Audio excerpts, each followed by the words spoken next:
Bien. Je suis très content de vous voir si nombreux ce matin pour cette première table ronde qui ouvre notre journée de réflexion. Alors ce matin, c'est une table ronde très intéressante avec des intervenants de grande qualité, une table ronde sur le sujet de l'indépendance comme nouvelle arme de paix. Alors cette question est très certainement plus que jamais d'actualité et on a la chance d'avoir à nos côtés Marc Fesneau, notre ministre de l'Agriculture et de la Souveraineté alimentaire.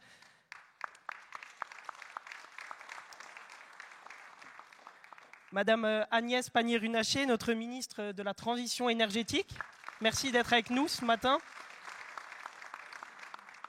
Marie-Christine Marguem, donc l'ancienne ministre fédérale belge en charge de l'énergie, de l'environnement et du développement durable et actuelle députée et présidente de la commission du budget et des finances. Voilà. Merci d'être avec nous ce matin. L'incontournable Christophe Grudler, député européen. Voilà. Et à côté de moi, Sébastien Abyss. Merci d'être avec nous. Sébastien est directeur du Club Déméter qui qui porte des réflexions sur les enjeux mondiaux, les dynamiques intersectorielles. Il est chercheur associé à l'IRIS, spécialiste des questions alimentaires. Et il est également auteur et je vous remercie d'être avec nous ce matin. Voilà. Alors, cette notion d'indépendance, elle a fortement évolué ces dernières années. Elle a eu tendance à s'imposer dans le débat public au point de devenir incontournable. C'est le cœur de l'action de notre président de la République et des gouvernements successifs depuis 2017. Et les événements et les crises qui se sont succédés ces dernières années ont remis en cause notre modèle et nous ont appelés à des réflexions, parfois à revoir nos méthodes de travail et aussi à se poser une question fondamentale, c'est de savoir qu'est-ce qu'on peut faire aujourd'hui à l'échelle française, qu'est-ce qu'on peut faire à l'échelle européenne et surtout qu'est-ce qu'on doit faire demain pour réduire notre dépendance et garder toute cette notion de puissance. Donc ce que je vous propose, c'est de faire un premier tour de table assez rapide, parce que cette notion, à force qu'elle s'élargisse dans les différents champs d'action, en fait, elle perd de sa précision. Je regarde notre ministre de l'Agriculture. Dans le domaine de l'agriculture, la notion d'indépendance n'est pas la même que dans le domaine de l'énergie, que dans le domaine de l'industrie. Donc il y a cette question qui se pose. Donc moi j'ai une question très simple, mais à la fois très complexe. C'est de savoir, Monsieur le Ministre, qu'est-ce qu'on entend par cette notion d'indépendance stratégique ? Bonjour à toutes et à tous. D'abord, merci d'avoir choisi ce thème. On pourrait mettre indépendance, nouvelle arme de guerre aussi, ce qui ferait le pendant de... C'est pour ça qu'il faut en faire une arme de paix, parce que ça peut potentiellement devenir une arme de guerre. Et heureux de retrouver Agnès et de vous retrouver toutes et tous sur cette tribune pour parler de ce sujet. C'est quoi l'indépendance et la souveraineté ? Enfin, c'est un concept, c'est pas tout à fait la même chose. D'ailleurs, d'abord, c'est vrai ce que tu as dit. On est dans un moment où sans doute la crise ukrainienne, la Covid. Alors la Covid, elle a montré les interdépendances et la fragilité de nos systèmes et en quoi le système pouvait être un peu plus résilient que celui qu'on avait construit, qui était on allait chercher des masques en Chine, on allait chercher du Doliprane ou l'équivalent, du paracétamol, c'est pour pas donner de marque, à tel ou tel endroit, on a vu les limites de l'hyperspécialisation. C'est pas qu'on a subi cette hyperspécialisation, c'est qu'on l'a souhaité. On a dit, après tout, on va laisser à certains faire une partie de la production. Et c'est au moment de la crise Covid qu'on s'est dit, quand ça ferme dans un pays, pour un motif sanitaire, mais on avait oublié que ça pouvait être pour un motif sanitaire comme ça pouvait être pour un motif géopolitique ou guerrier. On s'est rendu compte qu'une partie d'objets aussi simples qu'un masque et aussi complexes que des processeurs pouvaient manquer à l'ensemble de la chaîne. Et donc ça, c'est un premier élément de ce que ça a révélé de notre fragilité d'interdépendance un peu subie et d'interdépendance fragile. Et puis le deuxième sujet, c'est la guerre en Ukraine.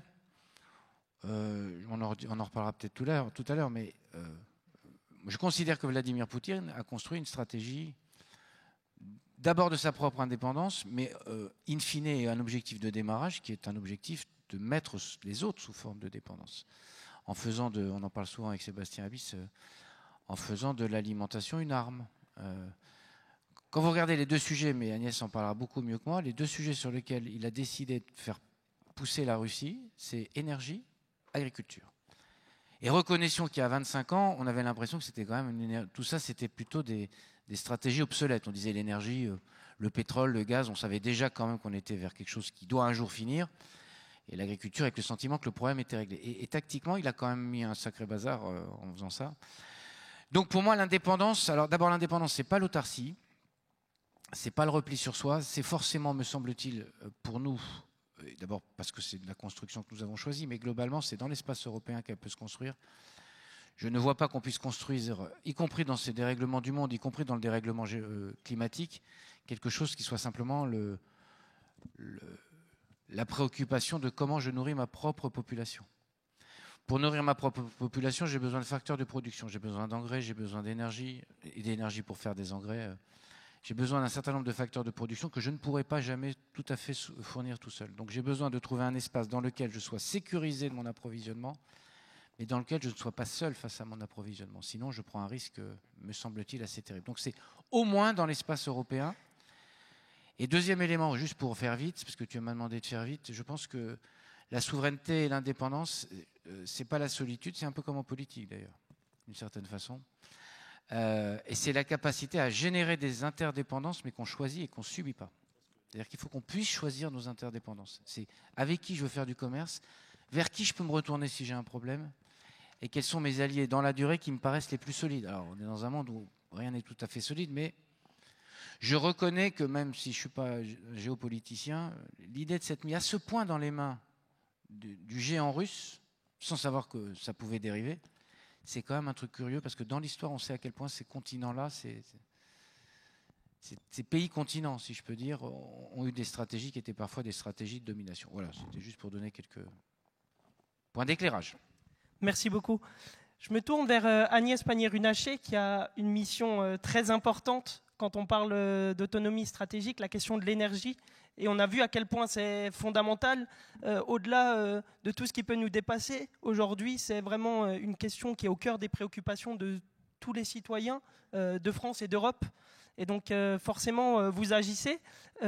Même question, sur le plan énergétique, comment est-ce qu'on peut concevoir cette notion d'indépendance? Et qu'est-ce qu'on fait surtout pour nous garantir déjà un approvisionnement énergétique? Et au-delà de ça, comment on fait pour garantir un approvisionnement énergétique qui répond aux enjeux de notre époque? Et je pense notamment au développement durable, à la transition énergétique et bien sûr à la décarbonation de notre monde.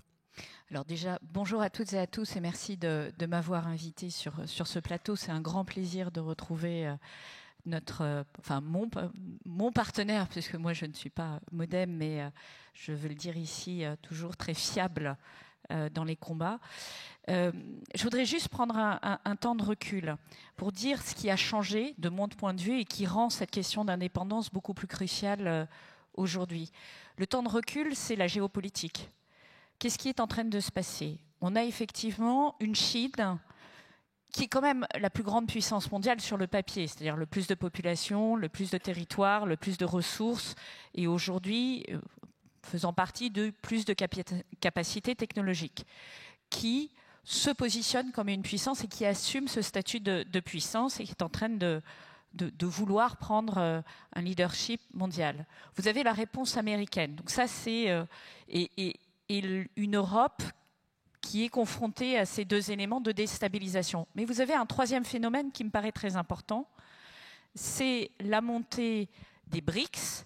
Et je trouve très significatif ce qui s'est passé il y a quelques semaines, c'est quand le Brésil, la Russie, l'Inde, la Chine se mettent ensemble et disent on va élargir à d'autres pays qui sont l'Éthiopie, l'Iran. Tout ça n'est pas du tout... anecdotique. Et c'est en train de nous confronter avec une tension, des tensions géopolitiques qui sont en train de changer la distribution des cartes mondiales. Et je pense que face à ça, l'Europe a probablement fait preuve et d'arrogance et de naïveté.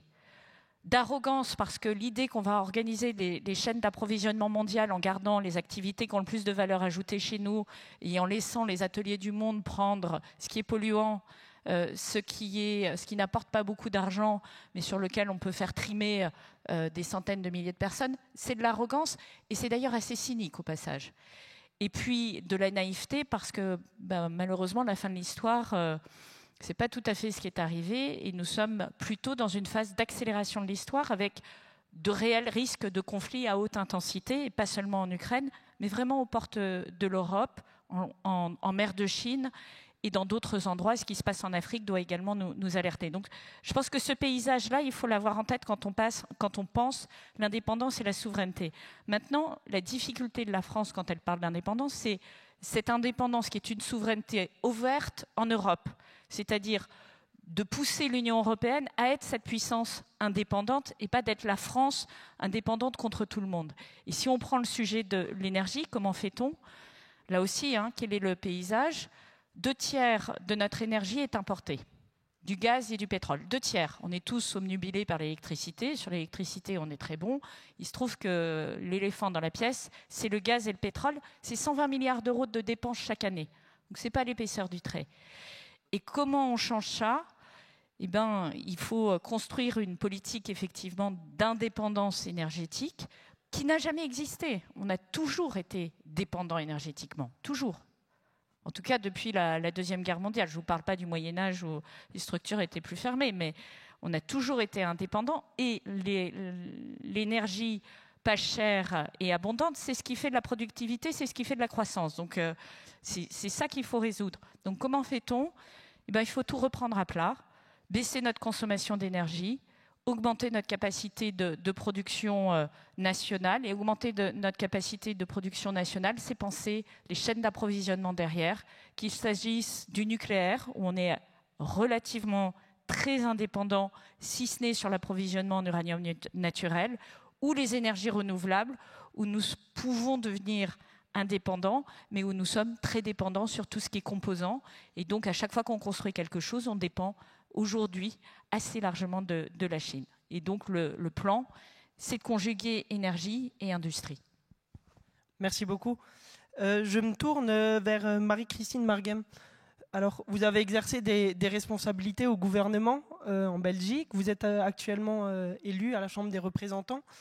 Même question, et particulièrement sur la question énergétique, parce que je connais votre engagement sur le sujet, sur les questions notamment du nucléaire, et Madame la Ministre vient de nous le dire que l'électricité, c'est très certainement l'endroit où on est le moins dépendant.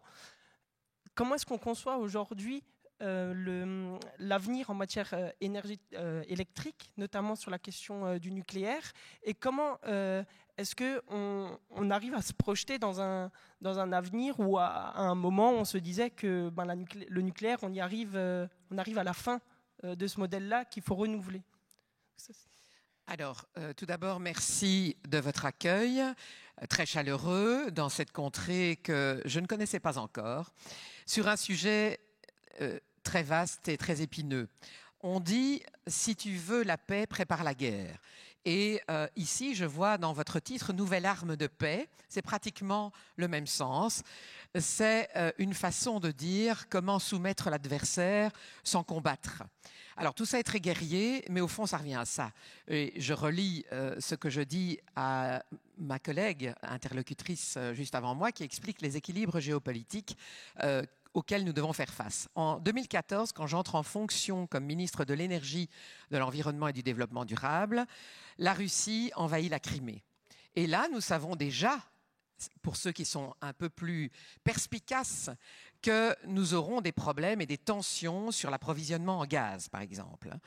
Et bien entendu, au lieu de prévoir, au lieu de s'organiser, au lieu de déjà mettre en place les éléments d'une souveraineté ou d'une indépendance énergétique, on se réendort jusqu'au moment où le conflit russo-ukrainien se fait jour en 2022. Et voilà le problème, l'accélération vient de là, l'urgence naît du retard. Je pense qu'aussi bien en matière d'électricité, en matière d'approvisionnement énergétique, qui nous permet d'être mobiles, de chauffer nos habitations, comme tout ce qui est pétrole et gaz, nous devons avoir une attention beaucoup plus grande à ce qui se passe dans le monde et ne pas nous mettre entre les mains des puissances telles que la Chine pour toutes les composantes qui nous permettent d'avoir des panneaux solaires, de faire des éoliennes et de produire de l'électricité, par exemple avec le gaz, qui par ailleurs émet beaucoup de CO2. L'indépendance énergétique avec le vecteur électrique sur base du nucléaire, je me suis battue comme une lionne et je continue à le faire pour que mon pays, comme le vôtre, recouvre un minimum d'indépendance énergétique en production d'électricité. Mais pour tout ce qui concerne les autres vecteurs d'énergie, les autres sources d'énergie qui viennent d'ailleurs et qui sont évidemment géolocalisées ailleurs, là, nous devons avoir un minimum de capacité à entrer en relation équilibrée avec le reste du monde. Donc, il ne faut pas se faire d'illusions. On aura encore besoin d'un peu de gaz, on aura encore besoin de pétrole. Et la souveraineté, c'est la capacité à imposer un minimum de crédibilité aux autres pour pouvoir entrer en relation avec eux dans cet équilibre qu'il faut rechercher. Et soumettre donc son adversaire sans combattre à cet équilibre. Et donc, nous sommes un petit pays, nous devons trouver des moyens de nous développer. Nous ne pouvons pas, avec le territoire exigu qui est le nôtre, assurer la souveraineté alimentaire de notre pays. Aucun pays d'ailleurs, sauf si mon collègue de droite me prouve le contraire, même si votre pays est très vaste et comporte de très très grandes contrées qui peuvent être cultivées. On cultive ce qu'on peut cultiver sous cette latitude, on exporte pas mal de choses, mais alors du coup on importe. Et c'est cet équilibre-là qu'il faut rechercher, y compris notre technologie avancée peut être exportée, mais alors on importe des choses qui nous servent. Et ça, c'est la paix. C'est la paix dans le monde. C'est une paix bien ordonnée qui est fondée sur la charité, qui commence par soi-même. Et c'est ça que j'ai essayé d'expliquer à mes collègues quand j'étais en charge, mais ils étaient lancés à cette époque-là, et vous l'avez connu aussi en France, malheureusement, dans une époque où on était persuadé que la transition énergétique, c'était uniquement fondée sur le renouvelable. Une des erreurs de l'Europe, c'est de penser cela. Alors aujourd'hui, Maroš Šefčovič, avec qui j'ai eu l'honneur de travailler, commence à faire des déclarations qui sont pleines de bon sens et qui d'ailleurs se relient à son tempérament. Après avoir beaucoup prêché pour le renouvelable, au lieu de dire que c'était l'intermittent, parce que c'était ça qu'il fallait dire, il dit maintenant que nous n'atteindrons pas nos objectifs en termes de lutte contre le dérèglement climatique et nos engagements européens en la matière si nous ne développons pas la filière nucléaire. Autrement dit, si nous n'industrialisons pas, l'Europe, le territoire européen. Et industrialiser, ça ne veut pas dire nécessairement faire des choses polluantes. Ça veut dire créer une chaîne, vous l'avez expliqué, une chaîne de valeur européenne avec notre savoir technologique, mais qui nous permettent justement d'exister entre les pôles puissants et vampirisants que sont la Chine, les États-Unis et maintenant les BRICS. Voilà. Merci beaucoup. Christophe, alors tu es vice-coordinateur du groupe Renew au sein de la commission Industrie, Recherche et Énergie au Parlement européen. Comme ça vient d'être dit, la question de la réindustrialisation de la France et la réindustrialisation de l'Europe, c'est certainement ça l'enjeu majeur qui nous attend et sur lequel je sais que vous avez une action très importante au niveau du Parlement européen. Est-ce que tu peux nous parler de cette réindustrialisation et aussi le rôle fondamental de l'innovation qui est, en fait, est au cœur des politiques européennes? Avec plaisir. Bonjour à toutes et à tous. Alors, je suis très très heureux de participer à cette table ronde avec plein d'invités de qualité autour du terme de l'indépendance. Et c'est clair que c'est un plaisir devant l'Assemblée du mouvement démocrate de parler d'indépendance, alors que le parti s'est constitué sur cette idée d'indépendance. Et la deuxième ligne, nouvelle arme de paix, il faut quand même philosophiquement savoir quand même que l'indépendance, c'est d'abord la guerre, avant d'être la paix. Parce que, je reprends la parole du MoDem, quand le MoDem a décidé de s'affranchir de la gauche et de la droite pour dire on existe au centre, ça ne s'est pas fait avec des caresses dans le dos de la part de ceux dont on dépendait avant. Et Et c'est le principe de l'indépendance. À partir du moment où vous existez par vous-même, vous êtes respecté par les autres, ils vous traitent d'égal à égal. Mais il faut d'abord arriver à s'extirper de cette forme de dépendance. C'est pour ça qu'il faut se bagarrer dans cet esprit-là. Et à la place d'indépendance, moi, mon terme favori, c'est l'autonomie stratégique. Je trouve que c'est le mot. Alors, on pourra débattre sur ouverte derrière, parce que ça, c'est nos amis les libéraux qui veulent absolument mettre ça derrière. Mais l'autonomie stratégique, c'est un concept français, déjà. Ce mot est apparu pour la première fois en 1993 dans le livre blanc de la défense en France. On a créé le concept d'autonomie stratégique. C'est un gros mot qui veut dire quelque chose de très simple. On veut avoir son destin entre ses mains, dépendre de soi-même et pas des autres. Ça ne veut pas dire se refermer, se replier. Ça veut dire être respecté en tant que tel, définir ses partenaires, et pas être des supplétifs des uns ou des autres. Et donc, pour revenir directement à ta question sur l'industrie, c'est le même principe, effectivement, dans l'industrie, mais ça vaut pour la défense, ça vaut pour l'énergie, ça vaut pour l'agriculture, ça vaut pour tout. Se faire respecter. Et effectivement, ce n'est pas l'autarcie non plus. On ne va pas subitement se dire qu'au niveau de l'Union européenne ou au niveau de la France, on va replier notre économie sur nous-mêmes, alors qu'on est dans un marché mondialisé, on va dire, c'est le global market dans un vilain anglais. Et donc, l'autonomie stratégique, c'est d'abord faire chez soi qu'on peut, mais c'est aussi aller chercher des partenaires à l'extérieur, et puis beaucoup de partenaires. Parce que si, je prends l'exemple des Allemands qui dépendaient à 80% du gaz russe, quand il n'y a plus de gaz russe, eh ben voilà, c'est comme un épicier qui a un client qui fait 80% de son chiffre d'affaires, le jour où le client n'est plus là, il est mort. Donc c'est le même principe, on peut parfaitement avoir 10, 15, 20 canaux d'approvisionnement différents, on n'est pas en danger, on reste en autonomie stratégique. Donc on développe les textes au niveau du Parlement européen sur ces questions d'industrie, liées souvent à l'énergie d'ailleurs, et on travaille beaucoup avec Agnès sur ces questions-là. Alors les plus récents, parce que on ne va pas être trop non plus, c'est le Net Zero Industry Act. Bon, c'est les technologies propres européennes, on va dire. On veut relocaliser, on veut développer au nom de l'innovation les technologies de demain, alors qui peuvent être, Marie-Christine, des technologies nucléaires aussi, puisqu'on travaille sur le nucléaire de 3e et de 4e génération, sur le SMR.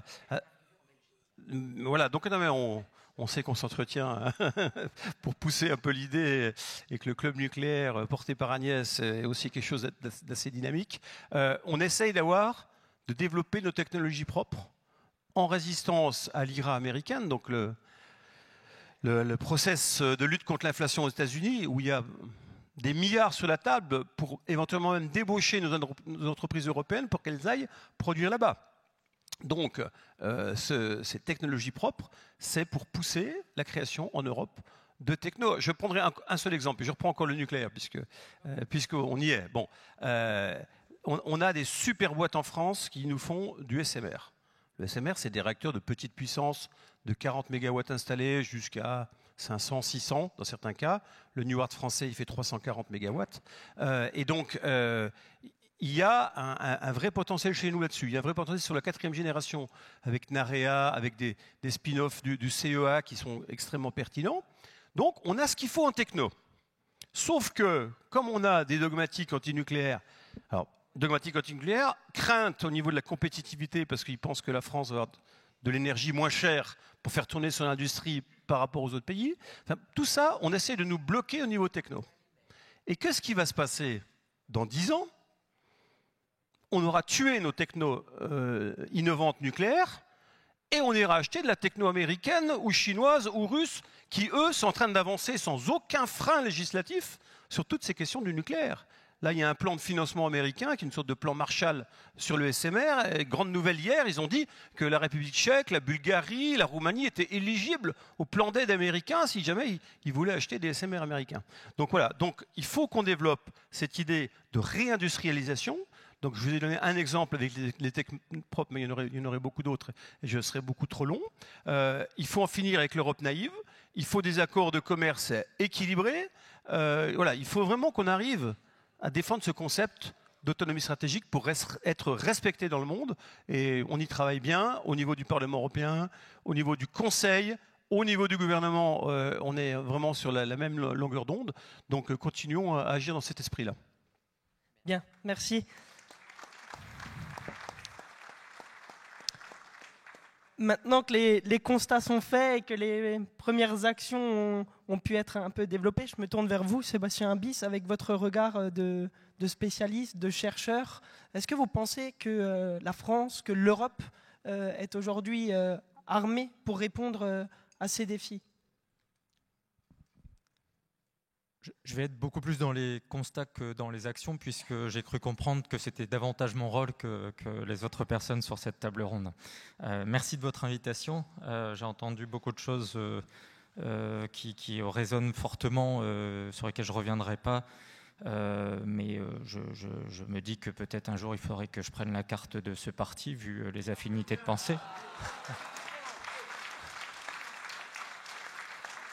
Alors, ce que je voudrais dire, c'est peut-être trois grandes séries de considérations. La première, c'est les constats qu'on doit faire, qui ne sont pas des constats pour regarder dans le rétroviseur, mais peut-être pour se projeter dans l'avenir. Le premier, c'est que la sécurité n'est jamais acquise. Et on a peut-être eu tort, en Europe, en France, de penser qu'en termes de santé, en termes de combat physique, en termes de risques sanitaires, en termes d'approvisionnement dont nous avons tout le temps besoin, nous étions sortis de l'inconfort et nous avancions allègrement dans un siècle où il n'y aurait pas de soucis. On a même expliqué à une partie de la planète qu'elle devait évidemment espérer la même chose sans forcément lui donner les moyens d'acquérir ces mêmes sécurités. Donc je crois qu'il faut rappeler ça, parce que la sécurité qui n'est jamais acquise, ça veut dire qu'il faut l'entretenir, ça a des coûts. C'est des questions de formation, c'est des questions de priorité. On les appelle comme on veut, on classe des secteurs dans l'autonomie stratégique, on est dans des dépendances quand on peut, des interdépendances qu'on doit cultiver, choisir, etc. Mais ça veut dire vraiment être en capacité, plus que jamais, dans le monde contemporain pour l'Europe et pour la France, de distinguer l'essentiel du superflu. C'est-à-dire que les sécurités indispensables, les sécurités humaines indispensables qui traversent les saisons, les années, les émotions, on a besoin d'être robuste, d'avoir du capacitaire. Et donc, si on n'a pas les moyens de tout faire, je pense que l'Europe et la France doivent aussi accepter, en étant déjà un quart de siècle entrés dans ce 21e, en capacité de faire des choix. Et peut-être de ne plus vouloir tout faire, mais de se dire où est l'essentiel, et qu'est-ce qui est plus superflu à la fois pour la vie des gens et leur sécurité, mais également ce que nous ne sommes plus en capacité de faire, soit parce que le match est perdu, soit parce que ça ne correspond pas à ce qu'on souhaite faire par rapport à ces enjeux européens et de souveraineté. Le deuxième constat, c'est que comme le libéralisme économique n'entraîne pas la démocratie, ça veut dire que l'Europe, en effet, sort d'une séquence durant laquelle elle a cru pouvoir exporter un certain nombre de valeurs et penser qu'une partie du monde, voire tout le monde, allait vouloir ressembler à nos systèmes. Et là aussi, on n'a ni vu une traduction dans certaines régions du monde de cette dynamique, et je ne suis pas certain qu'on la voit davantage dans les prochaines années. La troisième considération, c'est que l'interdépendance économique, à part peut-être en Europe, mais je reviendrai sur l'Europe après, mais l'interdépendance économique n'entraîne pas mécaniquement la paix. N'en déplaise à cette théorie qui a suscité des attentes. On voit qu'un certain nombre de pays ont des liens économiques forts, mais sont en même temps en rivalité sur d'autres secteurs. Et donc on voit bien qu'un certain nombre d'acteurs sur la planète aujourd'hui peuvent être à la fois en coopération et en même temps en compétition le lendemain sur un autre registre, puisque de toute façon, la logique de puissance aujourd'hui, c'est de défendre ses intérêts, pas défendre des valeurs et du collectif. Ça n'existe pas, les amitiés en relations internationales, vous le savez. Et donc ça veut dire on défend ses intérêts et on a une politique étrangère multi-alignée, multidirectionnelle, parfois contradictoire selon notre prisme de représentation du monde, mais qui n'est pas forcément contradictoire aux yeux d'un certain nombre d'acteurs. Donc une fois qu'on a dit tout ça, ça veut dire que la naïveté des herbivores ne convertit jamais les carnivores au véganisme stratégique. Et monsieur le ministre sait de quoi je parle.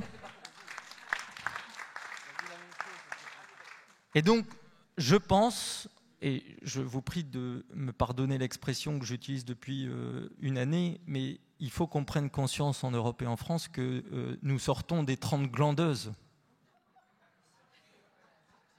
À vous entendre sur les différents sujets, et quand je dis ça, je ne pense pas qu'on a arrêté de faire des choses en Europe. On a quand même demandé depuis 30 ans à une partie de la planète de bosser pour nous. Et on se plaint aujourd'hui que les salaires, les niveaux de vie, les puissances économiques, les innovations de certains pays nous concurrencent. On a délocalisé nos déchets et donc on a décarboné nos bilans. Et tout ça est aussi une critique qu'une partie du monde nous formule aujourd'hui quand on leur dit qu'on est en avance sur nos bilans de décarbonation. Donc ça questionne. Donc la fin des 30 glandeuses, c'est à la fois faire des choix, reconsidérer qu'il y a des secteurs de sécurité première sur lesquels il faut reprendre du capacitaire, donc produire des choses qui se touchent parfois en Europe, et pas que des idées. Et donc, en même temps, et je viens sur le terrain européen, en même temps ne pas vouloir forcément ressembler à ces carnivores, tyrannosaures qui sont de retour sur la planète. Moi, je suis très frappé par le débat sur les BRICS, par exemple. Ce concept marketing financier, en 20 ans, est devenu un bloc géopolitique totalement contradictoire en interne. Hein. Il ne faut pas non plus se tromper. Ces pays ne se ressemblent pas, ne veulent pas forcément travailler sur tous les sujets ensemble. Mais on a entendu ces dernières semaines, c'est génial, ils vont construire une monnaie commune, des alliances sectorielles, ils vont faire une banque de développement. Il y a quand même un espace en Europe depuis plus de 50 ans qui a créé un peu tout ça, qui fonctionne plutôt pas mal, qui s'appelle l'Union européenne. Et de temps en temps, avant de dire que les BRICS sont très unis, très forts comme bloc, on peut peut-être se rendre compte que le modèle le plus intégré et potentiellement le plus fort de la planète, qui plus est avec des valeurs, et c'est là la nuance, ça s'appelle l'Union européenne. Et donc ça, il faut réhabiliter aussi ce que l'Union européenne, me semble-t-il, et avec du coup, au niveau des BRICS, une petite vigilance que je me permets de glisser. Certes, Russie-Chine, ça va sans dire, mais ne succombons pas à une espèce d'indomania dans les prochaines années. Et n'oublions pas que Lula 3 n'est pas forcément notre meilleur ami. Je me permets de le dire, il suffit de regarder sur certains sujets à quel point ces nuances doivent être en tout cas tenues. Et je dirais la même chose sur la question du lien transatlantique qui est un peu réveillé avec la guerre en Ukraine. Je ne crois pas que l'OTAN est en mort cérébrale militaire. Par contre, elle est en mort cérébrale économique. Le partenariat économique, industriel, scientifique, transatlantique va mal. Et donc, on doit aussi, je crois, sans naïveté aucune, regarder la relation avec les États-Unis, en Europe et en France, comme une relation qui est évidemment à cultiver, mais sans forcément perdre de vue que America First, ça veut dire beaucoup de choses, quelle que soit la couleur des gouvernements à la Maison-Blanche. Donc, l'Europe a beaucoup d'atouts, beaucoup de force. Moi, je crois qu'il y a un besoin de changer un peu le narratif, défendre beaucoup plus nos intérêts tout en défendant nos valeurs. Je disais au ministre à quel point, sur un certain nombre de sujets, comme l'Ukraine, nous devons essayer de cultiver l'impossible, mais c'est ça la force de l'Europe. Et donc avec l'Ukraine, solidarité mais exigence. Parce que si on n'est pas dans cet équilibre, on voit ce que ça provoque très vite dans certaines sociétés européennes. Et donc je voudrais finir sur trois points. Vous avez parlé à juste titre global market. Attention à ce que l'Europe ne soit pas dans une stratégie global alone. C'est-à-dire, on pense monde, mais en fait, on est tout seul, on se périphérise, on va expliquer aux autres ce qu'il faut faire et en même temps, ils n'ont pas forcément envie de le faire.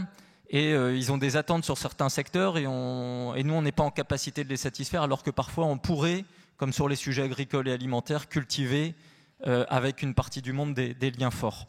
Donc, attention à cela. La deuxième chose, je crois, c'est de savoir...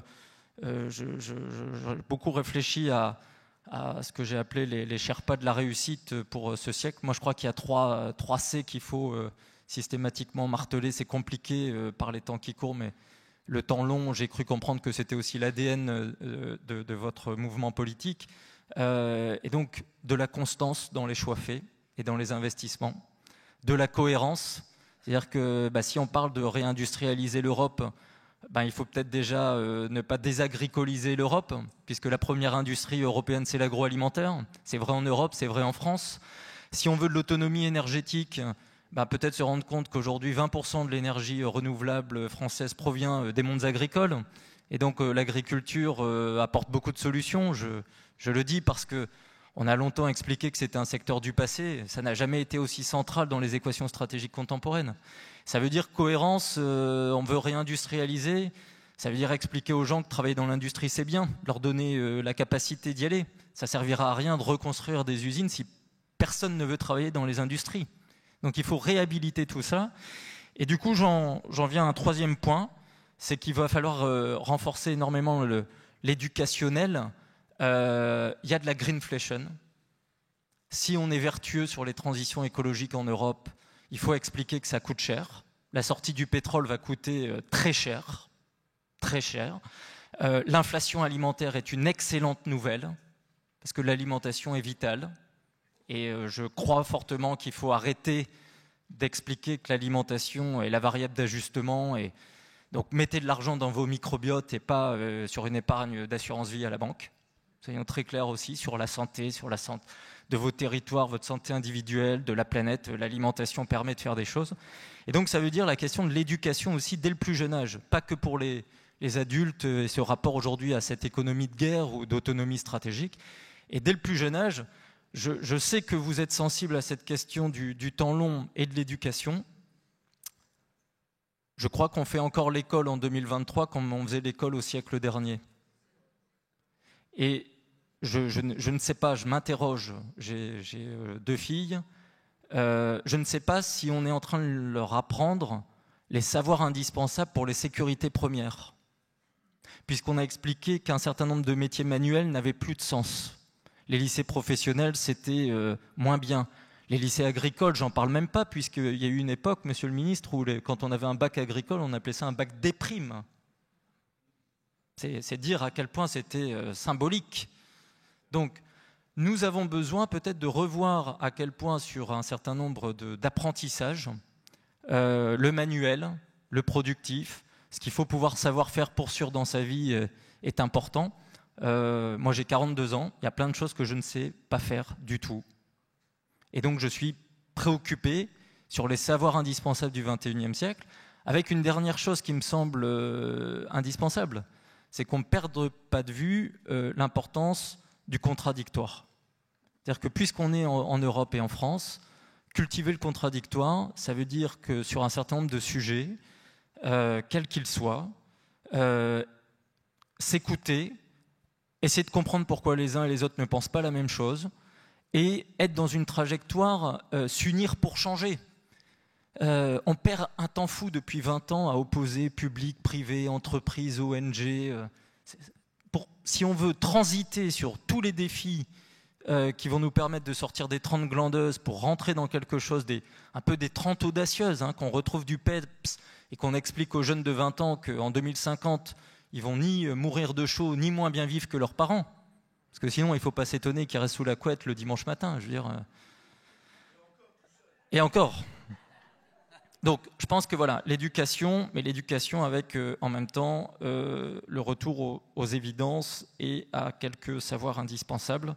Et encore une fois, s'unir pour changer, parce que en restant divisé un peu trop longtemps, Européens, France, public, privé et courant de pensée parfois sur les grands sujets, on risque de disparaître durablement et évidemment, ce n'est pas la trajectoire que nous souhaitons pour l'Europe et la France.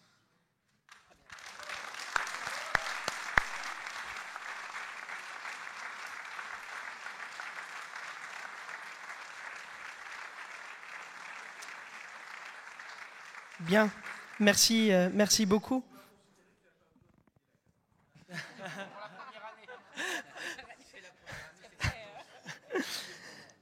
Alors, cette notion d'autonomie stratégique, elle vient notamment de la notion de politique de défense. Et on ne voulait pas mettre de côté ce sujet-là. Donc ce que je vous propose, c'est une petite vidéo de Sabine Thilaï, notre députée de la 5e circonscription de Indre-et-Loire, qui va revenir un peu sur ce sujet. Bonjour à toutes et tous à notre université de rentrée et de Guidel, moment de réflexion et d'échange. Nous avons beaucoup de défis à relever actuellement, particulièrement dans un monde où les menaces sont devenues hybrides et protéiformes. Quand je parle de menaces, je parle de défense nationale, de sécurité nationale, mais également de défense européenne, parce que les deux premières passent par cet échelon-là. Et ces derniers temps, nous avons fait des grands progrès. D'une certaine manière, la guerre en Ukraine a été un coup de semence, un réveil. Et comme le dit notre chef d'état-major, nous devons regarder le monde tel qu'il est et pas tel que nous souhaitons qu'il soit.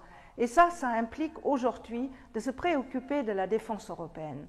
Nous ne sommes pas devant rien, nous avons déjà commencé, nous avons de la coopération structurée permanente, nous avons la politique européenne de défense et de sécurité, mais nous avons fait aussi un saut qualitatif déjà un peu avant cette guerre en Ukraine, avec le lancement de la boussole stratégique présentée sous présidence française du Conseil. Pour la première fois, les 27 États membres se sont mis autour d'une table pour identifier ensemble quelles sont ces menaces, quels sont les nouveaux domaines de conflictualité, comme le spatial, comme le numérique, et essayer de trouver des réponses. Actuellement, il y a 80 actions concrètes pour les années à venir. Nous allons mettre en place, entre autres, une force d'intervention rapide. Il y a aussi, pour la première fois, un budget dédié à la défense dans le budget de l'Union européenne, le Fonds européen de défense, doté de 8 milliards d'euros. Donc nous réagissons. Nous réagissons pour faire en sorte à ce que certains qui disent l'Union européenne est un herbivore dans un monde carnivore assument aussi une forme de puissance. Donc plusieurs programmes en route, plusieurs actions en route, mais tout ça demande aussi une volonté politique, demande aussi la société derrière nous pour renforcer le lien armée-nation et le lien France-Europe.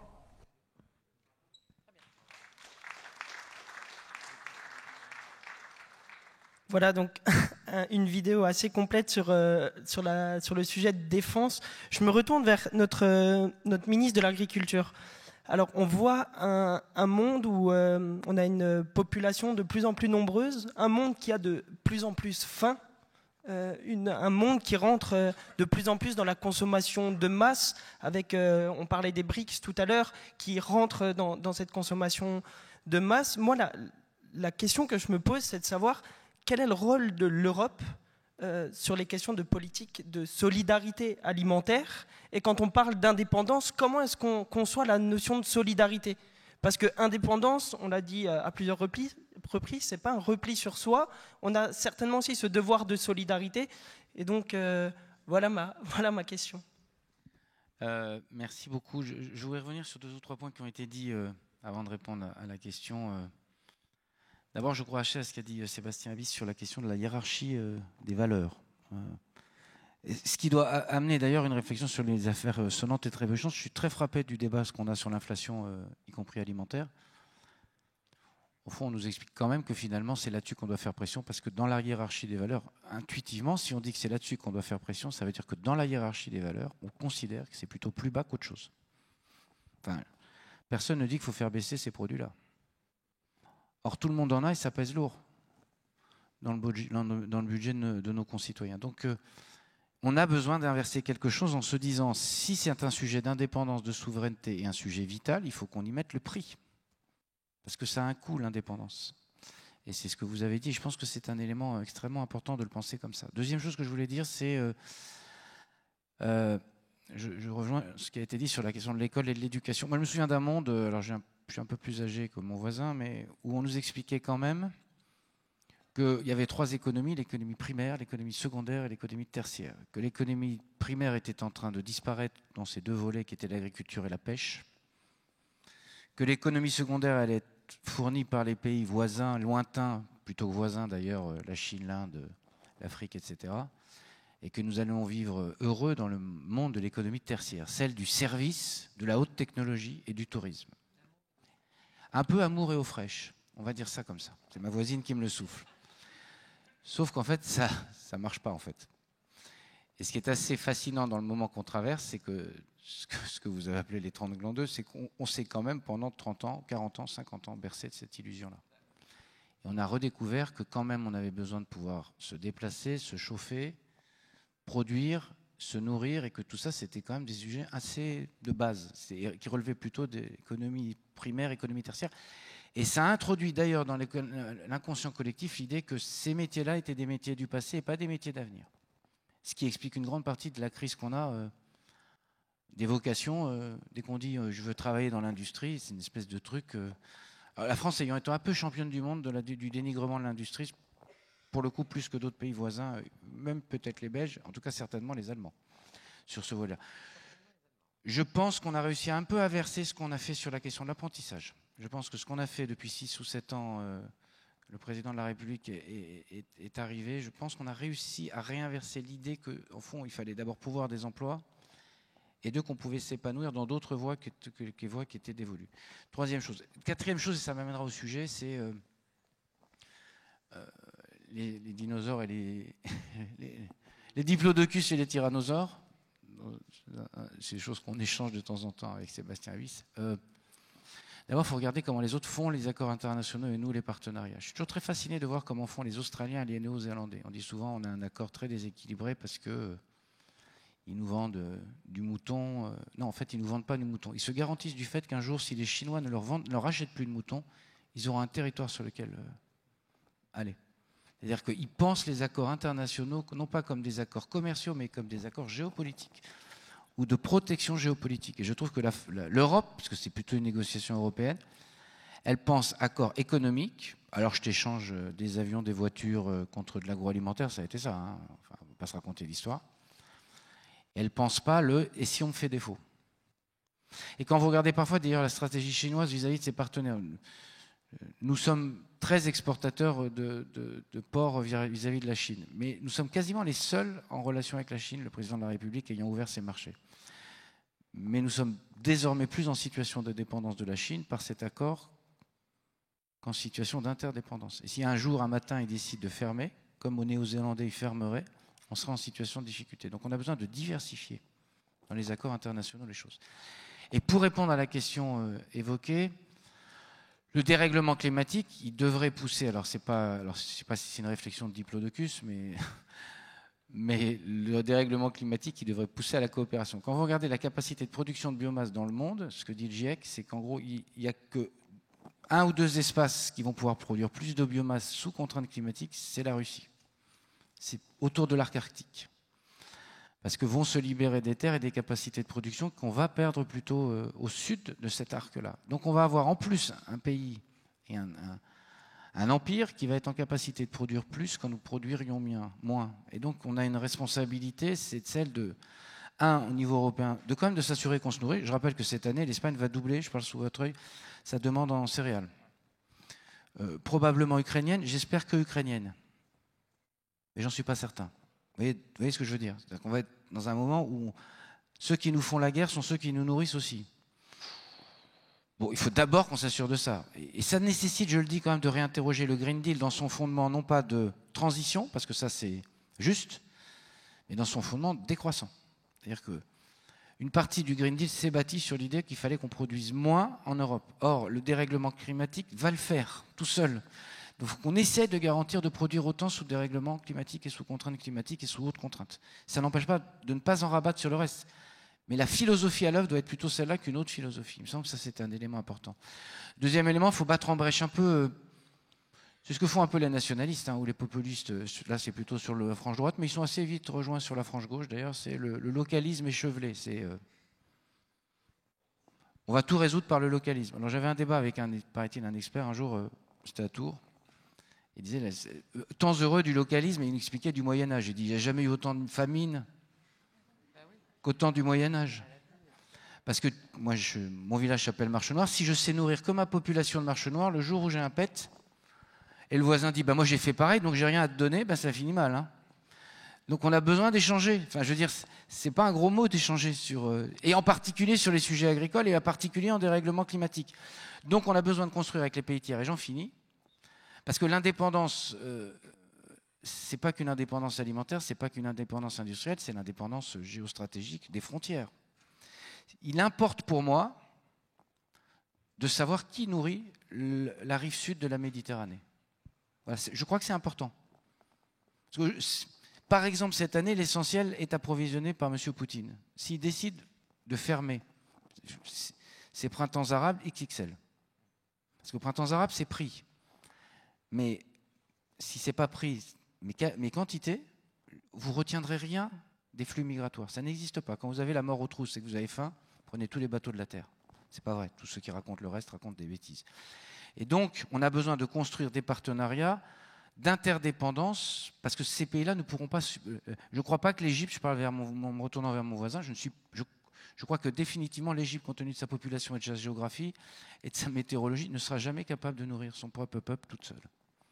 Mais il vaut mieux qu'on participe de la chaîne de solidarité qui fait qu'il ne soit pas seul face à Poutine, seul face à la Chine, mais que nous soyons dans le jeu d'acteurs, ceux qui fassions en sorte de les nourrir. Et donc, l'autonomie stratégique, pour reprendre le terme cher à Christophe, c'est une autonomie stratégique française dans l'Europe, européenne entre elles, pour ne pas être dans la situation énergétique dans laquelle nous pourrions nous retrouver d'un point de vue alimentaire, parce que c'est le même chemin qu'on...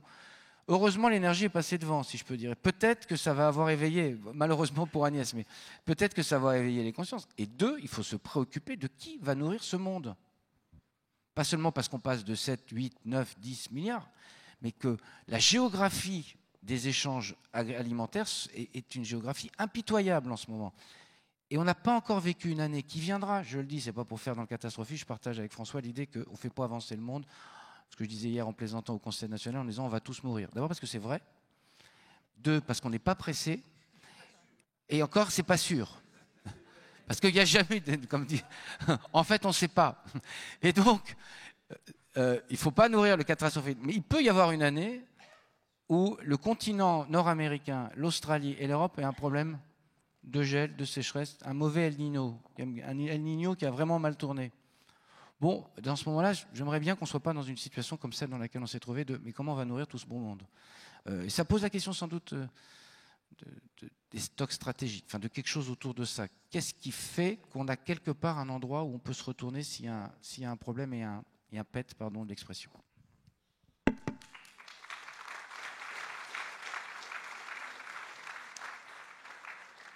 Alors, le ministre de l'Agriculture nous dit que l'échange est essentiel, il faut échanger.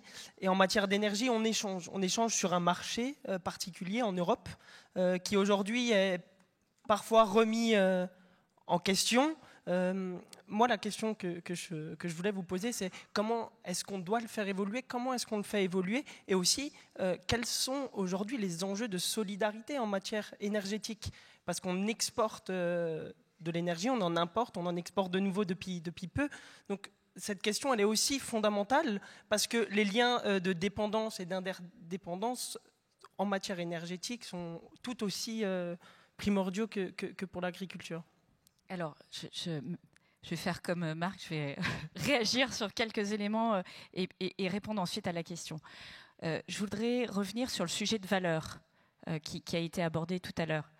Je crois qu'il faut d'abord être conscient que les valeurs portées par l'Europe, les valeurs démocratiques, ne créent plus le désir dans beaucoup de zones géographiques du monde. Et donc, ça doit nous amener à réfléchir nos stratégies d'influence, de soft power, comme on dit, parce que ça fait partie des sujets sur lesquels il me semble que nous faisons preuve de naïveté. La démocratie ne fait pas briller les yeux d'une grande partie de la population mondiale. Et ça, c'est un sujet qui nous met en situation de difficulté. Il y a du mépris à certains moments à l'égard de décisions que nous prenons d'un point de vue sociétal en Europe, qui ne sont pas comprises. Et moi, je pense que nous devons porter nos valeurs. Évidemment, j'ai aucun doute sur ça, mais il faut se positionner de manière différente en soft power. Le deuxième sujet, c'est sur la défense. Et je rejoins le propos sur la cohérence. Sur la défense, on a des producteurs en Europe partout. On en a en Belgique, on en a en France, on en a en Allemagne, on en a en Italie. Et à la fin, les Européens achètent des F-15. Moi, je ne comprends pas. Et je pense que sur ce sujet-là, nous avons une responsabilité. Il se trouve que nous avons des élections européennes qui arrivent, de porter un propos fort sur la cohérence stratégique et la souveraineté. C'est valable pour l'industrie, c'est valable pour l'énergie, mais c'est particulièrement vrai pour la défense, dans un contexte où, là aussi, nous devons encore être clairs, des conflits de haute intensité, pour dire très concrètement la guerre, c'est un sujet qui revient sur l'agenda européen et ça doit être abordé comme tel. Alors, c'est vrai qu'on a des générations qui n'ont pas connu ça ou qui l'ont connu lointainement, mais on doit le prendre et ça doit être un sujet majeur de notre agenda stratégique. La troisième chose, c'est sur la transition énergétique. Oui, la transition énergétique va être coûteuse. Et il ne faut pas mentir aux gens. Elle va être coûteuse.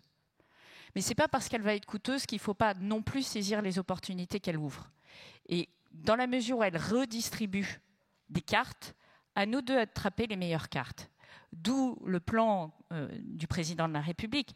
L'écologie à la française, ce n'est pas une écologie dans laquelle on est dans le déni sur les difficultés. C'est une écologie dans laquelle on dit « je dois prendre ce que m'offre de meilleur cette transition énergétique et je dois la conduire de cette manière, c'est-à-dire recréer des filières industrielles et assumer de le faire et chercher les filières sur lesquelles on est les meilleurs. Il se trouve que le nucléaire, on est parmi les meilleurs au monde, il n'y a pas de doute. Donc c'est une solution sans regret. Regardez également comment on construit un trajet pour les plus précaires et pour les personnes vulnérables. Quand on crée de l'emploi, c'est une réponse. Dans la transition énergétique, il y a des enjeux d'aménagement du territoire, il y a des enjeux, vous le disiez aussi, sur l'emploi, de réappropriation d'un certain nombre d'emplois. Je rappelle qu'un soudeur dans le nucléaire, c'est rémunéré autour de 4 500 €, ce qui n'est pas tout à fait le SMIC. Voilà. Et que ça aussi, on doit l'embarquer dans nos politiques et dans notre position. Maintenant, sur l'énergie et comment on construit un marché européen. Je vais d'abord dire une chose, c'est qu'il va falloir, dans les mois qui viennent, et dans un contexte là aussi d'élections européennes, lutter contre toutes les caricatures qui tournent autour du marché. S'il suffisait d'un texte de loi pour baisser le prix de l'électricité, vous imaginez bien qu'on l'aurait pris depuis longtemps. Les Européens ne sont pas fous, les gouvernements européens ne sont pas fous non plus. Sortir du marché de l'électricité, ça n'existe pas. D'ailleurs, les Britanniques qui ont fait le Brexit ne sont pas sortis du marché de l'électricité européen. Pourquoi ? Parce qu'en fait, ce qu'on appelle le marché de l'électricité européen, c'est ce système qui fait que 450 millions, même 500 millions maintenant, 500 millions de citoyens, puisque nous avons connecté les Ukrainiens, 500 millions de citoyens, à tout moment, bénéficient d'une électricité, quelles que soient les tensions sur notre système électrique. Et ce qui s'est passé en 2022, c'est une grande victoire, puisque nous avons traversé une des pires crises énergétiques en termes de sécurité d'approvisionnement depuis 70 ans, et que, malgré tout, à aucun moment, nous avons été confrontés à une situation d'impasse entre l'offre et la demande, au moment où les Français n'étaient plus en capacité de produire. Parce que l'année dernière, il y a eu quand même deux sujets. Il y a évidemment le sujet de l'insuffisance d'accès au gaz russe. Or, le gaz nous permettait de produire de l'électricité, en particulier chez notre voisin allemand, mais pas que là. Mais on a eu aussi une insuffisance de production d'énergie nucléaire en France, qui met tout le système énergétique européen en danger et qui a sa responsabilité dans l'augmentation des prix. Et moi, j'en tire plusieurs conclusions de ça. 1, il faut collectivement qu'on produise plus. 2, il faut qu'on sorte de cette situation où certains de nos voisins disent « j'aime pas l'électricité nucléaire, sauf quand je l'importe ». Pardon, il m'est arrivé d'être un peu taquine avec mes homologues européens et de dire « mais pas de problème, dans ce cas-là, on arrête l'interconnexion ». Parce que depuis que la France est structurellement re-exportateur d'énergie nucléaire massivement, vous savez quoi, le prix, il a baissé. Donc ça a un prix. Et le fait que la France soit support d'une sécurité d'approvisionnement européenne, ça a un prix que collectivement on doit assumer en européen. Et je pense que c'est aussi un des points qu'on doit porter européen. Et la troisième chose, c'est effectivement de sortir d'une vision où, et c'est ce qui bloque aujourd'hui la conversation, et je pense que tu as la même approche, parce qu'on échange beaucoup avec Christophe, et c'est un de mes tireurs couchés au Parlement européen, et heureusement qu'il est là, sur pas mal de textes. Mais il faut aussi qu'en Européen, on arrête de regarder la redistribution des parts de marché ou la perte de compétitivité de la Belgique par rapport à la France, de la France par rapport à l'Espagne, de l'Espagne par rapport à l'Italie, de l'Italie par rapport à l'Allemagne, parce que en réalité, nos économies sont tellement liées que si un des gros porteurs coule, tout le monde coulera avec, et qu'il faut regarder, encore une fois, la géopolitique. C'est-à-dire qu'il faut prendre de la hauteur. Où sont la concurrence? Elle est aux États-Unis, elle est en Chine, elle est dans les pays low cost, comme on dit, d'Asie du Sud-Est. Et on voit bien dans cette structuration, où je partage complètement, c'est-à-dire les BRICS, c'est un bricolage, mais c'est en même temps une volonté de puissance affirmée contre l'Occident, et c'est comme ça que je pense, il faut l'entendre, avec la volonté de reprendre des parts de marché. Donc le danger, il est à l'extérieur, il n'est pas à l'intérieur. Et donc, il faut éviter une stratégie où chacun étant tellement soucieux de sa propre compétitivité, qui, tel le scorpion, va tuer l'autre et va se tuer en même temps. Et c'est ça qu'on est en train de vivre sur les discussions que nous avons aujourd'hui au niveau européen sur comment on construit une vision pour l'énergie. Et c'est pour ça que la France, de ce point de vue-là, je pense, doit tenir sa position. Nous avons, avec l'Alliance nucléaire, montré qu'on était capable de créer un conglomérat de pays qui portait cette même vision, qui était très assertif sur l'importance de créer des signaux de long terme, l'importance de faire une transition énergétique pragmatique, l'importance d'utiliser tous les leviers à notre disposition pour décarboner, et surtout l'importance de penser d'abord une Europe compétitive avant de penser des stratégies entre nous où il y a un gagnant et un perdant. Parce qu'on sera tous perdants à ce moment-là. Et ça m'amène peut-être à une forme de conclusion. Je pense que nous devons aussi réinterroger les processus de décision au niveau européen. On est trop lent. On est tellement lent. Et dans un monde où, au contraire, la Chine, les États-Unis ont montré qu'ils étaient capables de prendre des décisions très rapides. L'Inflation Reduction Act, c'est un Green Buy American Act. Point barre. C'est green, enfin c'est un Buy American Act d'abord. Et la stratégie chinoise, elle est posée sur un make in China, en français dans le texte, très clair et assumé avec la volonté de gagner 80% de parts de marché sur certaines filières stratégiques. C'est écrit noir sur blanc, il n'y a aucun effet de surprise, c'est public. Voilà, donc je pense que cette élection européenne, ça doit être l'occasion aussi de porter un agenda beaucoup moins naïf et beaucoup plus assertif sur les sujets de souveraineté et le faire de manière, justement, c'est pour ça que moi j'aime bien l'autonomie stratégique ouverte, c'est-à-dire d'assumer que le commerce international est un atout, comme tu le disais très bien, c'est un atout. Mais on le porte en étant capable de conjuguer de la solidarité, de la co-construction ensemble, mais également une volonté de protection de nos populations, comme le font très légitimement des puissances comme la Chine et les États-Unis.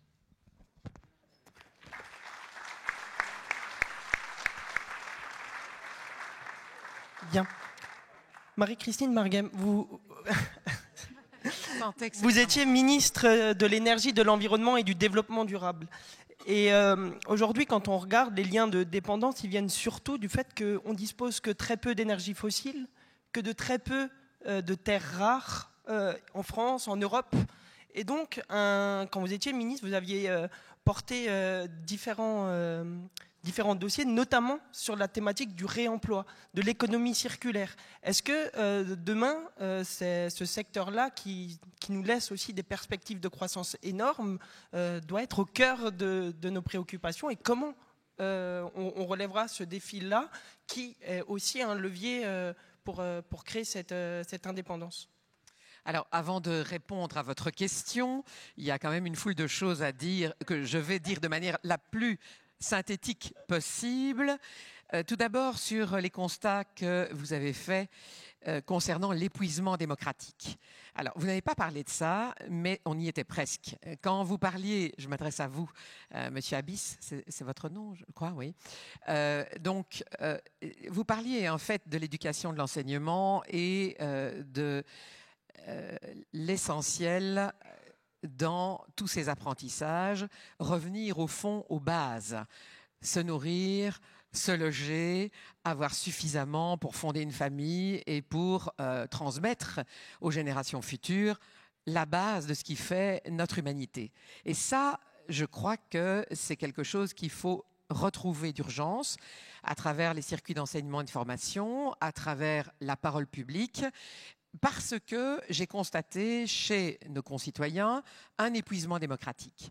Ils ne croient plus non plus, donc non seulement nos valeurs, vous l'avez dit tous et chacun, nos valeurs démocratiques européennes ne prennent pas racine, ne sont pas désirables dans d'autres parties du monde, donc nous ne pouvons pas nous imposer par ce biais-là. Et nous devons nous en rendre compte, mais en plus, nous déprimons, ou en tout cas, nos populations sont elles-mêmes déprimées par ces mêmes valeurs et connaissent un épuisement démocratique contre lequel il convient, je trouve, je pense, et j'espère qu'on est plusieurs à le penser, de lutter, et de lutter efficacement. Alors, la deuxième chose qui me paraissait importante dans tout ce qui a été dit, c'est de rappeler quand même que du blé, ça se stocke, mais de l'électricité, ça se stocke un peu moins. Donc, une petite pile se décharge, mais un bon stock de blé, s'il est bien ventilé, pourra, à mon avis, servir un peu plus tard, dans de bonnes conditions. Et donc, tout le problème est là, c'est que l'énergie qui est produite doit être consommée et que grâce aux interconnexions terriennes et parfois sous-marines que nous avons avec nos voisins, nous pouvons en Europe et même au-delà assurer, donc en Grande-Bretagne, assurer un approvisionnement énergétique en électricité, puisqu'on parle de ce vecteur-là, qui est valable. Et évidemment, pour y arriver, il faut arrêter de penser, comme on l'a pensé pendant 10-15 ans, qu'on allait supprimer tous les surplus de production d'électricité et se mettre vraiment dans une situation de tension, comme si on pouvait déterminer à tout moment produire l'électricité exactement nécessaire aux besoins du moment. Donc on doit refaire de la surcapacité, on doit l'exporter et le meilleur moyen de le faire, le moyen le plus, je dirais, organiquement efficace et le moins cher, toutes les études le montrent, c'est de développer de grosses structures centralisées qui produisent de l'électricité à bas coût et qui soit évidemment de l'électricité propre, c'est-à-dire non émettrice de CO2.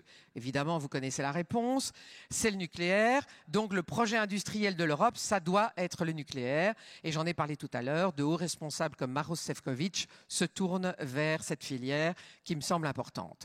Alors, mon voisin de droite a parlé de la Nouvelle-Zélande et de l'Australie, mais évidemment, ce sont des îles.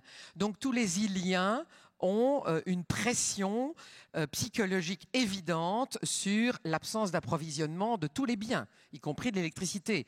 Donc ils font des efforts pour avoir des redondances et nous, on oublie évidemment ces redondances. C'est la même idée.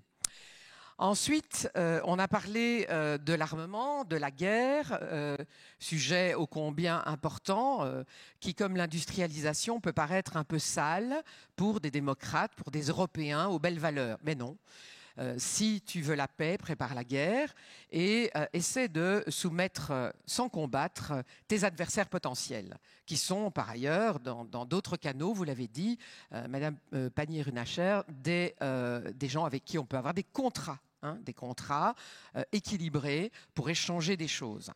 Et donc, l'armement et la construction européenne à travers donc, la filière militaire, à travers les achats militaires, c'est un point stratégique de l'agenda. J'en termine par l'Europe. Alors, évidemment, je ne suis pas députée européenne, mais je suis la fille politique d'un grand député européen, Gérard Deprez, que certains connaissent ici, et connaissent bien ici, Monsieur le Président. Et donc, le sujet, c'est quand même le fonctionnement de l'Europe. Vous l'avez également dit. Il est évident que l'Europe n'est pas assez efficace, qu'elle ne parvient pas à montrer ce dont elle est capable, alors qu'elle est riche. Elle est riche de culture, elle est riche sur son sol, elle est riche en technologie, en intelligence, et elle ne parvient pas à montrer efficacement au monde toute cette richesse coordonnée et toute cette possibilité d'être un poids essentiel par rapport aux autres puissances qui, elles, travaillent de manière un peu plus réglementaire, de manière un peu plus hiérarchisée et caporalisante. Hein, je m'excuse, mais en Chine, on n'a pas le même sens de la démocratie qu'en Europe. Je pense, ne pas me tromper. Aux États-Unis, bon, c'est le struggle for life, et donc évidemment, en même temps, c'est l'ascenseur social, mais en même temps, il y a des gens qui sont au bord du chemin. Donc, on pense différemment en Europe, mais il faut aller jusqu'au bout de la logique. Il ne faut pas être naïf, vous l'avez rappelé, il faut absolument s'organiser pour être aussi efficace que les autres, tout en gardant nos valeurs. Et ça commence, j'y reviens, par l'enseignement et l'éducation. C'est fondamental. Nos enfants ne vont pas fondre. Demain, il y aura encore une terre où il fera bon vivre. C'est à nous de transmettre ce message et d'armer nos générations pour que la terre vive encore dans des centaines de milliers d'années et qu'elle soit couverte d'êtres humains de plus en plus intelligents, de plus en plus solidaires et de plus en plus ouverts sur l'autre. Merci.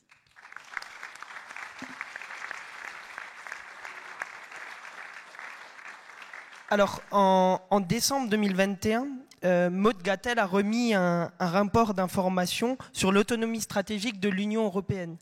Et à la fin de ce rapport, il y a toute une série d'enjeux et de propositions. Je vais t'en lire 4 et je vais te laisser réagir et me dire ce que ça t'évoque. Faire de l'Union européenne une puissance d'innovation. Faire de l'Union européenne une puissance numérique autonome. Garantir un accès autonome à l'espace et reconstruire en France et en Europe une base industrielle et former les innovateurs de demain. Voilà.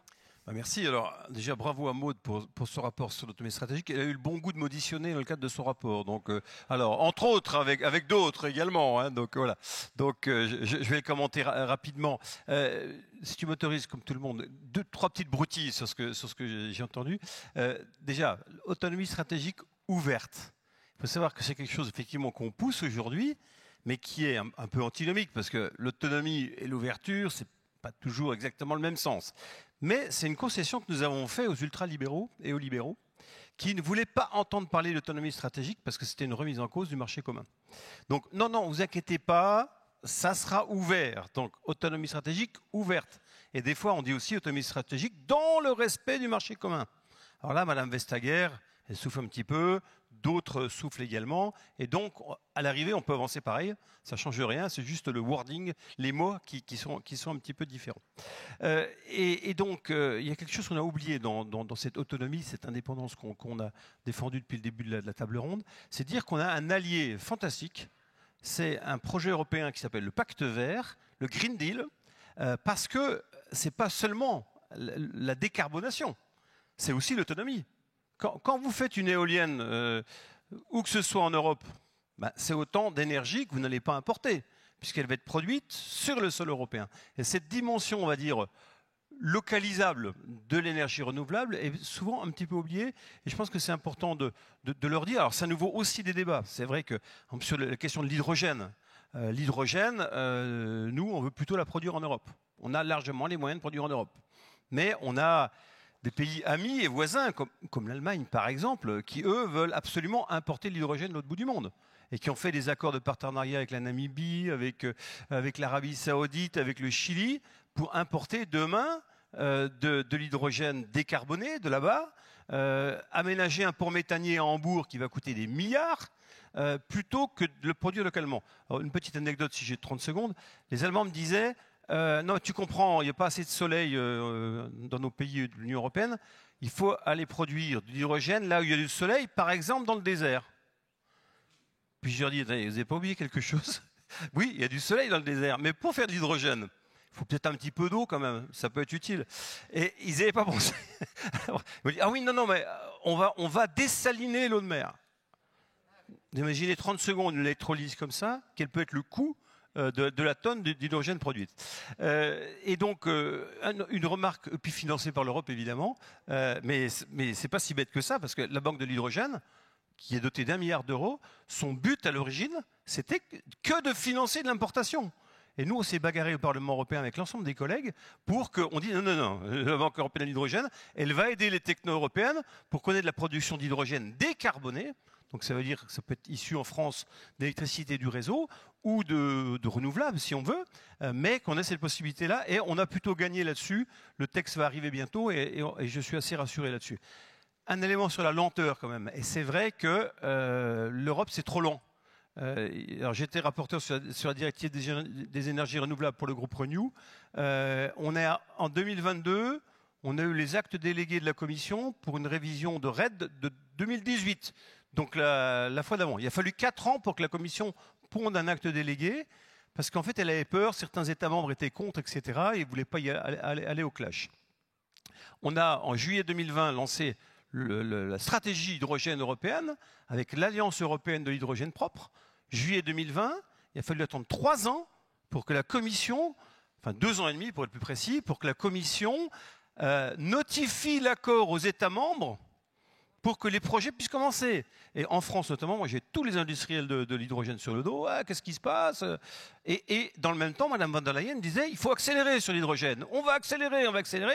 Et rien ne bougeait parce qu'il n'y avait pas assez de personnel au niveau de la DG Comp qui est en charge de ces questions-là à Bruxelles, ce qui est quand même un peu un comble. Et même à l'arrivée, on ne va pas le dire trop fort, mais il y a même eu des fonctionnaires français qui ont été mis à disposition pour donner un petit coup de main à l'instruction des dossiers, pour que ça avance un petit peu plus vite. Enfin, voilà, là c'est vraiment un exemple complet de lenteur contre laquelle il faut lutter. Et c'est pour ça que je dis aussi qu'il faut qu'on ait des députés européens qui se bagarrent, qui s'impliquent. Parce que si on reste tranquille pour des votes de temps en temps, machin truc, l'Europe, elle bougera jamais. Et j'aime bien aussi citer des fois des amis... des ennemis extrémistes. Monsieur Bardella, par exemple, qui nous fait des leçons matin, midi, soir sur les médias français, qui se précipitent pour lui ouvrir le micro, eh bien, il n'a jamais voté un seul texte qui favorise l'industrie. Sur le DSA-DMA, cher à Jean-Noël, donc toute la protection numérique sur les données, ils ne sont même pas venus voter. Donc voilà, donc il faut aussi qu'on ait des députés qui fassent leur boulot. Et pour finir, sur l'autonomie stratégique, et tu me parlais un petit peu de l'accès à l'espace, c'est majeur l'accès à l'espace. Les GAFAM de demain, ils sont dans l'espace. Demain, les satellites de télécommunication, les constellations de télécommunication vont nous garantir cette autonomie européenne et on va arrêter de dépendre des humeurs d'un homme d'affaires comme M. Musk, par exemple, qui un jour va donner les satellites à l'armée ukrainienne pour qu'ils puissent connecter leurs drones, et puis 2 jours après, non, finalement, non. Avec notre constellation de satellites européens, IRIS-2, donc j'étais le rapporteur pour le Parlement, elle va être opérationnelle à partir de 2024. On va avoir vraiment quelque chose qui va nous permettre d'être une sorte de couteau suisse sur lequel on va pouvoir connecter de la navigation, de la télécommunication, de l'observation de la Terre, et ça sera un outil très très utile pour cette belle autonomie stratégique. Parfait. Avant de laisser conclure Sébastien Abis, je vais... Non, mais je voulais juste rebondir sur tout ce qui a été dit et sur ce que tu disais. Au fond, on est très critique de l'Europe, mais parce qu'en fait, nos attentes sont très élevées. Et moi, je veux saluer le MODEM et je veux saluer la vision qu'a eue François Bayrou pour justement, même dans la tempête, toujours porter ces valeurs européennes. Parce qu'on le voit bien, dans tout le fil de cette conversation, ce qu'on dit, c'est des frustrations par rapport à une Europe qui est finalement notre meilleur rempart pour construire notre souveraineté et pour porter nos valeurs et les défendre. Et l'enjeu qui est devant nous, on a des élections européennes, encore une fois, assez dans quelques temps, c'est de construire un narratif qui soit un narratif désirable sur l'Europe, mais sur lequel on montre notre volonté d'aller plus loin, d'aller chercher les étoiles, et d'aller les chercher les étoiles de manière beaucoup moins naïve et beaucoup moins arrogante peut-être que ce qui avait été longtemps la fin de l'histoire, le faiblesse et toutes ces tout ce qui nous ont affaiblis, et j'aime beaucoup cette expression des 30 glandeuses, donc passons aux 30 travailleuses, enfin. Mais voilà, je veux vraiment redire et saluer l'action du MoDem, parce que, comme tu le dis, Jordan Bardella, etc., les extrêmes seront toujours les premiers à épingler et à attaquer l'Europe, et nous mettre dans cette situation où, si on ne critique pas l'Europe, on donne le sentiment d'être un peu des bisounours, et quand on la critique pour l'améliorer, on sert leurs propos. Donc il faut qu'on soit très offensif dans les mois qui viennent sur cette question de la souveraineté, sur cette question du bon fonctionnement de l'Europe et de l'énorme chance qu'est cette Europe pour notre pays. Merci beaucoup. Sébastien Abyss. Rapidement, 5 points. L'Europe visionnaire 2019, il y a 2 mots-clés, Green Deal et géopolitique. On a peut-être plus appuyé sur le Green Deal que sur la géopolitique, mais je pense qu'il faut maintenir le double combat et climatique et géopolitique. Et peut-être que dans le discours récent de la présidente von der Leyen, le fait qu'elle ait rappelé qu'il y avait un lien entre Green Deal, agriculture, Green Deal, industrie, on voit qu'on a des corrections qui sont porteuses d'espoir pour les prochaines années. Et encore une fois, soyons très clairs, les ONG font un travail remarquable, mais doivent rester dans une logique de critique constructive et pas une logique de critique terrorisante. Pardon d'utiliser cette expression. Deuxième point, évidemment, il me semble que l'histoire longue nous enseigne que la souveraineté n'a jamais été l'addition de micro-souveraineté locale. Donc ça veut dire qu'il faut vraiment parler de souveraineté solidaire. Et à cet égard, par rapport à ces enjeux alimentaires mondiaux, puisqu'il faut faire aussi des choix, j'essaie d'être cohérent avec ce que j'ai dit précédemment, l'espace méditerranéen a une valeur importante. Et on voit qu'on a un paradoxe aujourd'hui, c'est que dans le développement d'une communauté politique européenne pour essayer d'avoir des relations qui soient particulières avec les États qui nous entourent, qui sont candidats, qui veulent nous rejoindre, qui l'ont été, on a quand même sacrifié le sud de la Méditerranée, qui était pourtant dans la politique européenne de voisinage il y a 20 ans. Et donc, ne soyons pas surpris si demain, le sud global démarre au nord de l'Afrique, puisqu'on leur a expliqué qu'ils ne faisaient pas partie de la communauté politique européenne. Donc c'est vraiment quelque chose, je crois, sur lequel on pourrait être attentif. Le troisième point, c'est vraiment par rapport à la question de passer aux 30 audacieuses. Il y a trois choses, moi, me semble-t-il, sur des sujets transversaux, mais qui tournent autour des sécurités premières. Première importation de biens alimentaires en France, les produits de la mer. Parce qu'on ne mange pas que des produits de la terre. On achète beaucoup de saumon, notamment à l'Écosse. J'en reviens, je peux le témoigner. On n'a pas développé l'aquaculture, alors qu'on aurait pu. Je sais que c'est un sujet qui prochainement devrait ressortir en haut de l'agenda, mais on n'a pas développé l'aquaculture parce qu'on a fait le refus de l'industrie. Et en fait, on a fait un refus de l'industrie à la campagne ou aux abords des villes, mais aussi sur les littoraux et en bord de mer, puisqu'en gros, les Français, dans les 30 glandeuses, ont souhaité aller à la campagne et à la mer en mode détente et loisir. Donc personne ne pouvait bosser. Donc ça veut dire que l'aquaculture, c'est un moyen de corriger notre dépendance en produits bleus de la mer, et les protéines de la mer sont largement en tête des préférences de consommation des Français par rapport aux insectes dans la diversité protéinique. Donc à un moment donné, cohérence.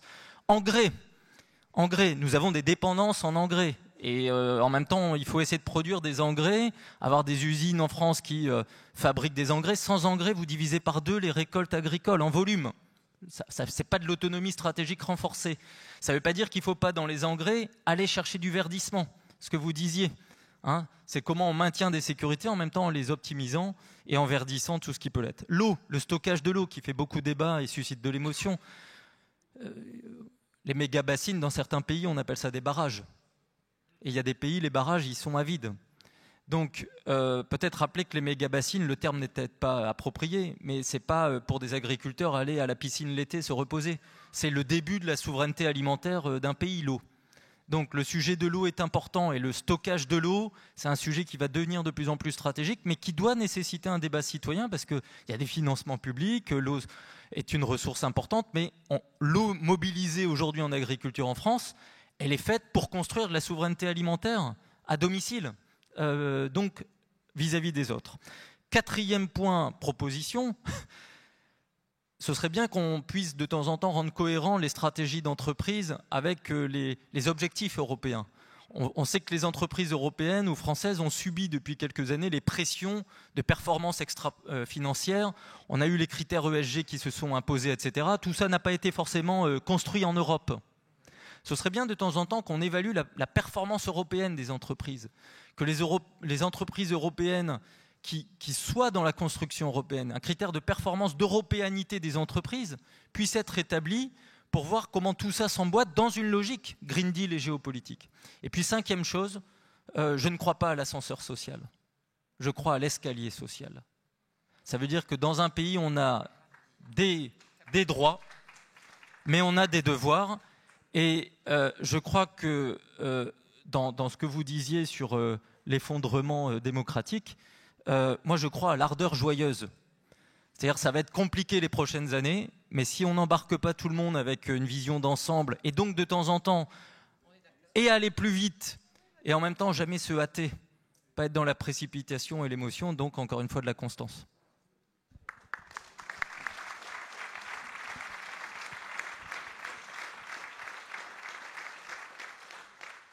François Bayrou me faisait le geste de vous en vendre une deuxième carte.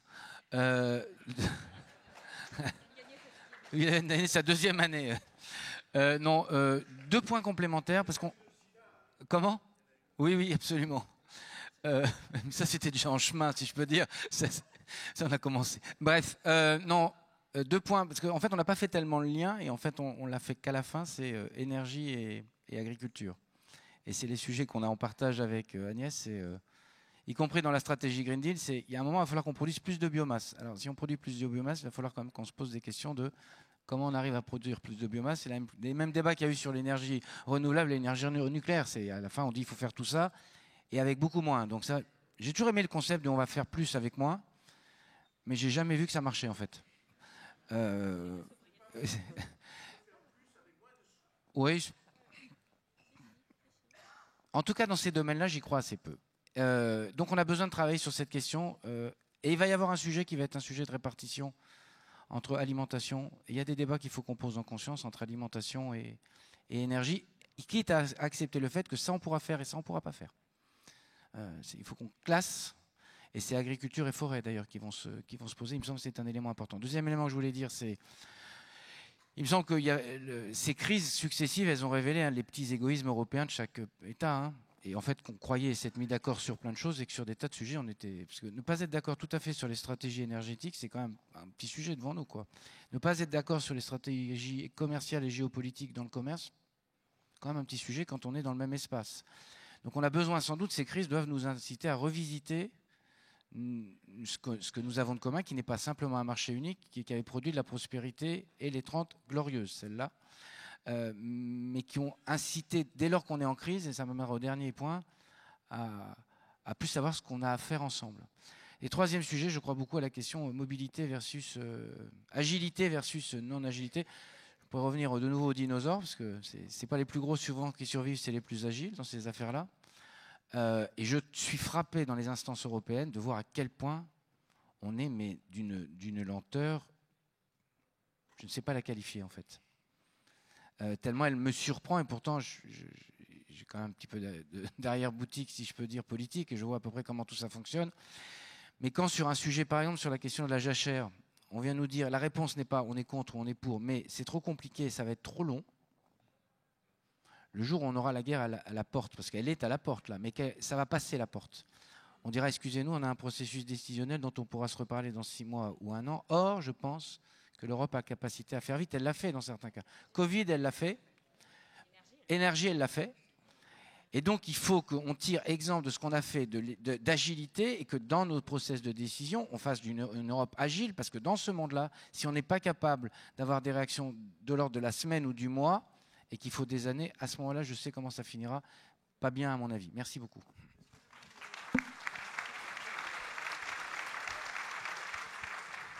Pardon, pour nourrir le débat, puisque vous allez l'achever, un petit débat avec ce que Marc vient de dire, qui paraît du bon sens et dont je ne suis pas persuadé, moi, que ça soit vrai. Il dit, j'entends dire depuis, il dit, la plupart du temps, 99% du temps, il dit des choses intelligentes et justes. C'est même pour ça qu'il est là. Mais quand il dit, reprenons ce que en fait tout le monde pense et dit, on ne peut pas faire plus avec moins.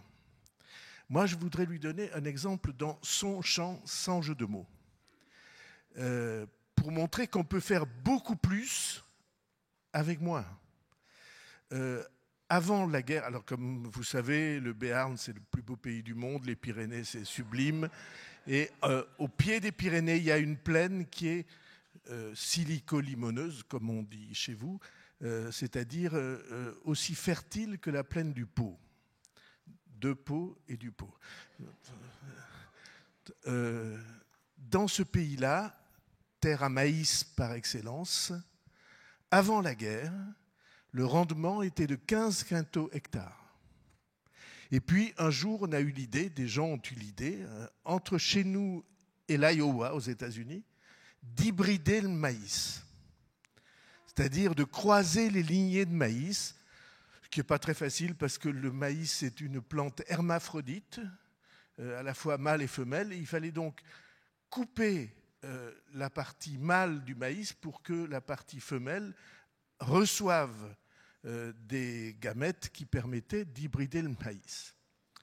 On est passé, dès l'instant qu'on a fait ça, sans ajouter 1 kilo d'engrais, on est passé de 15 quintaux hectares à 70 quintaux hectares en une seule année.